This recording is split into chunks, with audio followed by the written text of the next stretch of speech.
Good evening, everyone, and welcome to today's Assessment 101 Parent Workshop.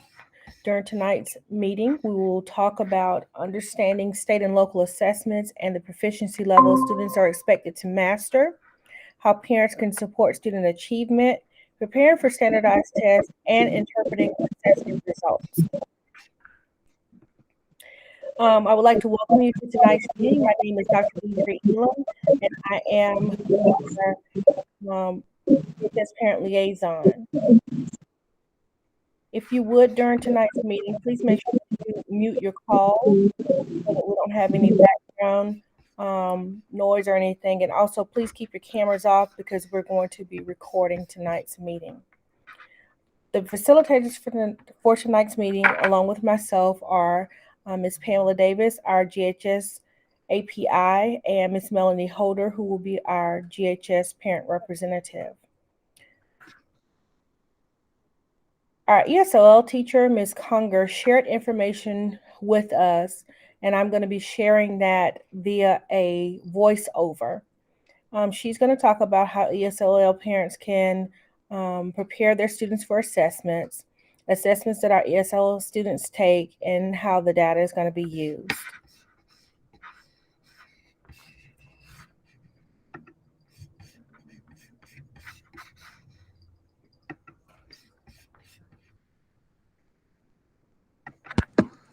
ESOL stands for English Speakers of Other Languages. The ESOL program utilizes a standards-based curriculum that focuses on academic and social language development to improve English proficiency. ESOL coursework is based on the 5 English language development standards: social and instructional language, the language of mathematics, the language of English language arts, the language of science, and the language of social studies.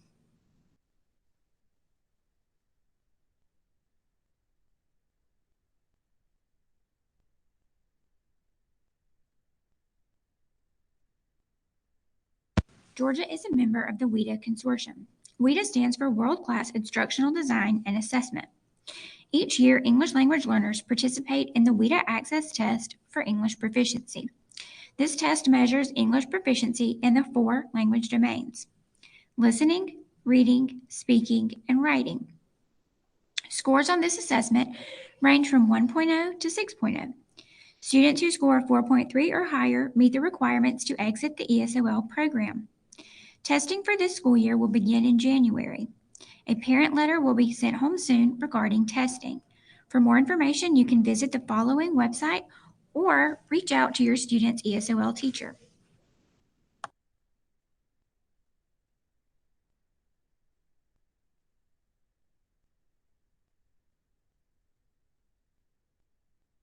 At this time, Ms. Holder will share information with us about how parents can prepare their students for assessments. Good afternoon, faculty and parents of Griffin High School Bears.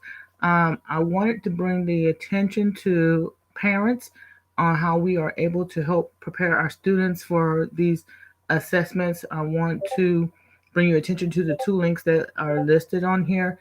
The first link is from the Georgia Department of Education. It's the Georgia Milestones assessment site, and it's going to tell you what the purpose of the Georgia Milestones is. The second link is also from the Georgia Department of Education, but this site actually gives you resources that you're able to use to help your student with the testing and subjects. Thank you, Ms. Holder. I'm going to share these websites with you. We have a list of other sites that can be used. And so once we get to that part, I will share these sites along with others. So please don't worry. At this time, Ms. Davis, our API, is going to share information about understanding state and local assessments when it comes to the state assessments, alternative assessments, and local assessments. Good afternoon. Griffin High School Bear Nation. I will discuss with you some state assessments as well as local assessments that are given to our students at Griffin High School. The first one that I will discuss with you will be the Georgia Milestones. It's called the GMAS. It's a Georgia Milestone Assessment System. And the purpose of this Georgia Student Assessment Program is to measure student achievement of the state adopted academic content standards and to use assessment results to improve teaching and learning. Also, when you hear GMAS, it's also referred to as the end of course assessments for the high school level. The acronym is EOC. It is a state standardized assessment. It's a Georgia Milestone Assessment, and the system is designed to provide information about how well students are mastering the state adopted content standards in the core content areas of English language arts, mathematics, science, and social studies. The end of course measures are administered at the completion of the course, regardless of the grade level. It is also used as their final exam for that course, which counts as 20%. When we look at end of course assessments, there are 4 that are given throughout the years that a student is in high school. It used to be 8, but now it is 4.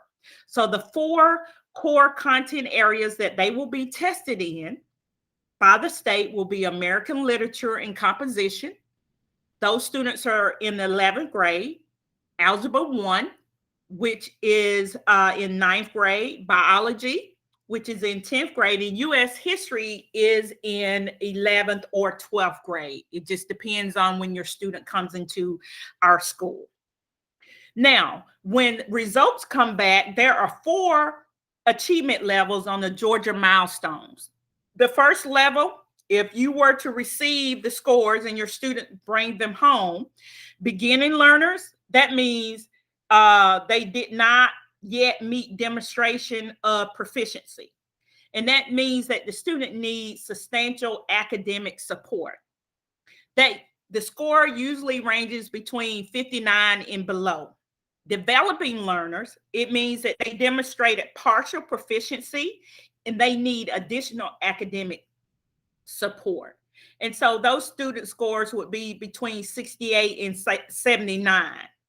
Proficient learners demonstrate proficiency, and that means the students are prepared. In their score would be between 80 and 91. And then you have the distinguished learner. That means that student demonstrated advanced proficiency, and they are well prepared for the next grade level. And so their score would be between 92 and 100.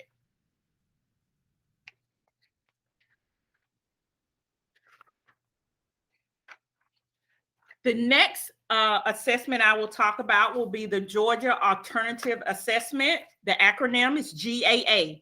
It is a key component of the Georgia Student Assessment Program. It's an essential tenet of both the Elementary and Secondary Education Act and the Individuals with Disabilities Education Act. These acts ensure that all students, including students with significant cognitive disabilities, have access to general curriculum that encompasses challenging academic standards. States must also ensure that all students are assessed for their progress towards meeting academic standards. The GAA is a portfolio of student work that enables the demonstration of achievement and progress relative to selected skills that are aligned to the Georgia curriculum. The portfolio is used to capture students' learning and achievement progress in 4 content areas: English language arts, mathematics, science, and social studies. The assessment program promotes a vision of enhancing capabilities and integrating life opportunities for students who experience significant cognitive disabilities. Also, another assessment would be MAP, which is measures of academic progress, academic success. MAP assessments are used to measure a student's growth in mathematics and reading. It is used to chart a student's academic growth from year to year. The RIT is not a measure of mastery of a grade. Rather, it provides information about what the student is ready to learn. It really captures at that point in time when the students take the assessment, how they think, how they critically think about the assessment that they are taking. The next assessment that I will talk about will be one of our local, which is called, the acronym is RCD, which we've already discussed, the world-class instructional design, WIDA. So let's talk about RCD. It is a local assessment, and the acronym is RCD. It's rigorous curriculum design. It is pre and post tests created to assess students' growth from unit to unit in their classes. These assessments help teachers to make adjustments when they're creating their lesson plans to make sure that students are successful. Also, another assessment will be our PSAT. It is the PSAT is a preliminary SAT National Merit Scholarship qualifying test. The PSAT is a great primer for the SAT and even the ACT, but it's more than just a trial run. PSAT scores are used to identify national merit scholars and award merit scholarships. What this does when they take the PST, it kind of gives you a snapshot of how successful they would be if they were to take the SAT or the ACT at that moment in time. The ACT and the SAT are, ACT acronym is American College Testing, and both tests are standardized tests used for college admission in the United States. For ACT, the test covers 4 academic skill areas: English, mathematics, reading, and scientific reasoning. Also, the SAT, which is Scholastic Aptitude Test, is comprised of a math section score and an evidence-based reading and writing score. The perfect score for SAT is 1600. Perfect score for ACT is a 36. That's the highest score that you can receive on the ACT, and for SAT, it's 1600.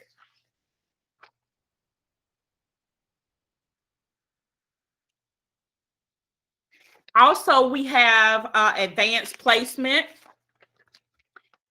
Advanced placement, which is our AP courses. It is a program created in the United States by College Board, which offers college level curricula and examinations to high school students. American college and universities may grant placement and course credits to students who obtain high scores on the examinations. If they score 3 and above, then they will receive credits for that course that is given through the high school.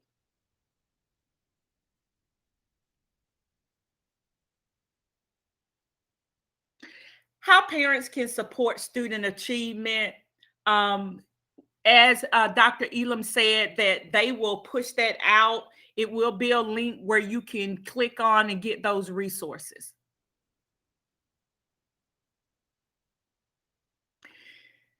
There are particular supports that we have for student achievement. It also supports the students in their classrooms. There are 4 that we critically use at Griffin High School: Delta Math and Khan Academy. Delta Math is used strictly in the math classes. Khan Academy is used all 4 core content. USA Test Prep is used in all core content classes, as well as Study Island. They are computerized for students to utilize to support them in their learning.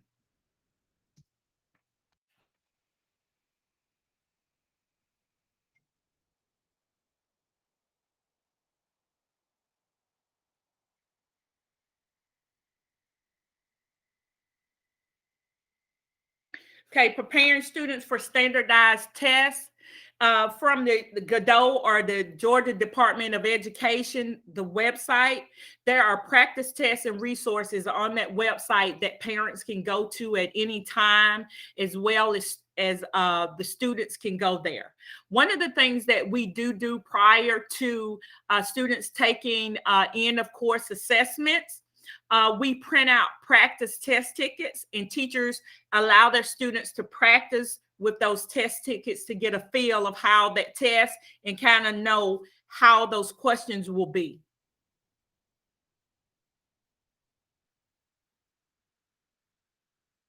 And as I said before, these are sites that Ms. Dr. Elam will make sure that she will push that link out, so you can go there at any time to see the practice sites for you as a parent to work with your child at home.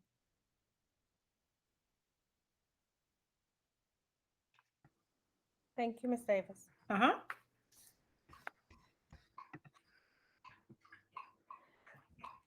When we think about our school parent compact, we can use our school parent compact to help us prepare and help our students when it comes to the state and local assessments. Our school goals for this year, there are actually 2 goals, and the main thing is increasing our CCRPI content mastery in English language arts, math, science, and social studies by 3 percentage points.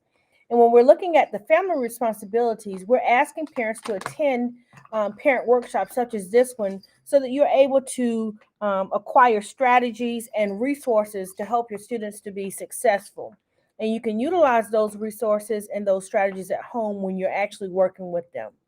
We're also asking parents to utilize the online resources that we're providing during our meetings, as well as that are in our Parent Resource Center when you're helping your students with their specific reading and or other skills at home. And there also are some supplemental activities that parents can do at home, and you can utilize those sites that I'm going to share with you in order to determine which is best for your student. Also, we have on hand some resources that parents can come and check out if you would like to. Some of those resources are for math and some are for ELA. And so anytime someone wants to check any of those books out, which will help with reading strategies as well as math strategies, they can reach out to me and I will allow you to check those out. As Ms. Davis said, when you're trying to interpret the results, there are different ways to do so. And I'm going to ask Ms. Davis to share once I switch to the next slide. But if you have any additional questions about anything when it comes to interpreting assessment results, please make sure that you're reaching out to Ms. Davis and she will be able to assist you. Ms. Davis, will you share with parents how they can read and interpret the handout?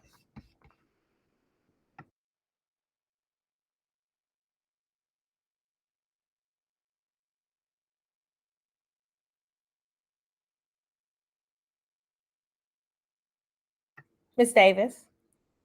Is there any way you can make that a little larger? Yes, I can. 1 second. Okay, thank you.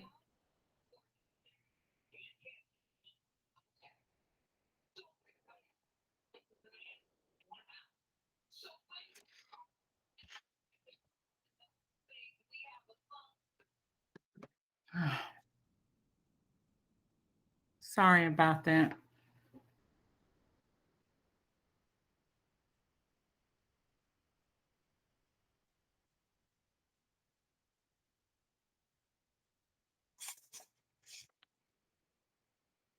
I'm not able to see it. I hate I didn't get a, okay.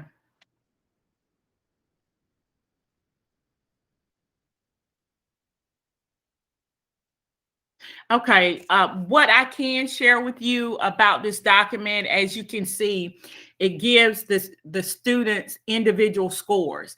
It gives you a scale score, but it also gives you a grade conversion. And as I talked about before, as you can see, the content area is the U.S. history. And this student, if you see achievement level, it tells you that this student is a beginning learner. And that means that that student did not demonstrate proficiency, and that student needs substantial academic support. Any score, grade conversion of 0 to 67. And so that grade conversion is a 27. As you see below, it gives you the achievement levels. And if you read those achievement levels, they are the same that I read to you before. If you look to the right, it goes back to the achievement level, but it also goes to the domain and the performance on those different domains. The domains means those are the Georgia Standards of Excellence. And that provides a consistent framework to prepare students for success in college in the 21st century workplace. So the domains, those are the standards that were covered during that class time for that semester before the student takes that assessment. And so it tells you exactly what areas that they need to focus in if you look at that. And if you look here, it says achievement levels. It compares the school, the system, and the state, where we are with that, where that student is with the achievement level.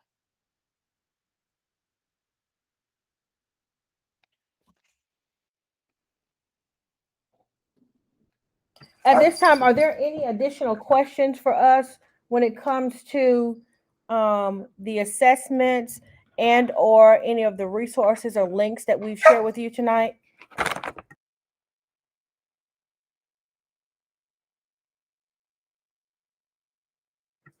If not, we appreciate you joining us. I'm going to put the feedback form in the chat if you would complete that for us to give us feedback. Again, if you need any resources, please do not hesitate to reach out to us, because we have a wealth of information to share with families. We have books. We can also walk you through finding those resources that you may need at home to help your students. So please make sure that you're letting us know what you need so we can assist. Again, I am Dr. Deidre Elam. I am the GHS Parent Liaison at Griffin High School. If you need anything, please make sure that you reach out to me via my email and or you can call me at the school. Please make sure that you're visiting our school website and our social media platforms, as those are updated to keep you abreast of all activities and everything that's going on at Griffin High School. Please, again, make sure that you complete the feedback form. And once you complete the feedback form, that will conclude our meeting. Thank you so much. Thank you, Ms. Davis. Thank you, Ms. Holder. And thank you, Dr. Bearden, for joining us. Thank you.